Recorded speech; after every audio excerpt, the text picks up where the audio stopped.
for the Rams to kind of break that streak. It would have been earlier this season. Matthew Stafford at the time was playing lights out. The 49ers looked like they were kind of downtrodden.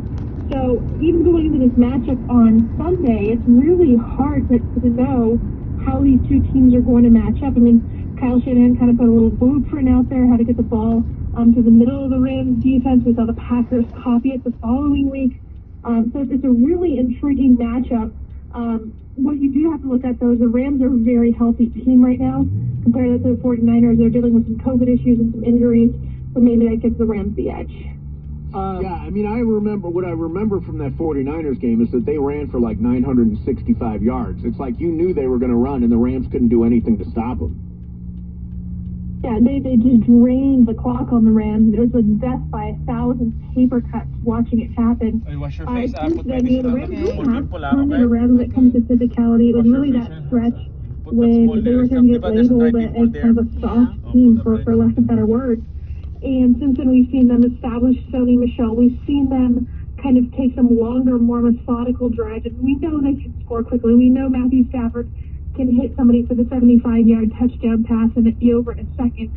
But they also need to try and control the clock a little bit more before these teams do it to them. Lindsay, we spent an hour yesterday trying to figure out what to make of Matthew Stafford. He is so good late in games. In the fourth quarters this year, he's got 11 TDs and no picks. He was 8 for 8 in the fourth quarter the other day in Baltimore, 14 of 14 in the second half.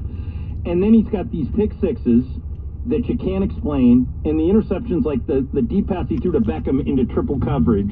And the fumble. Right. What do you find most people, like when you report on Stafford, where's the confidence level in him, and how do you justify the Jekyll and Hyde performance when you're trying to write about this guy or draw a broadcast about this guy, because he really could be either guy, right? Yeah, it's really hard because one minute you're like, oh my gosh, another interception, there's a pick six, another turnover, and then he has this 40-second career comeback. So that's the really good news about Matthew Stafford. He is so unflappable that he is capable of those fourth quarter comebacks, and he's done it time and again, leading the NFL since 2009. But he wouldn't necessarily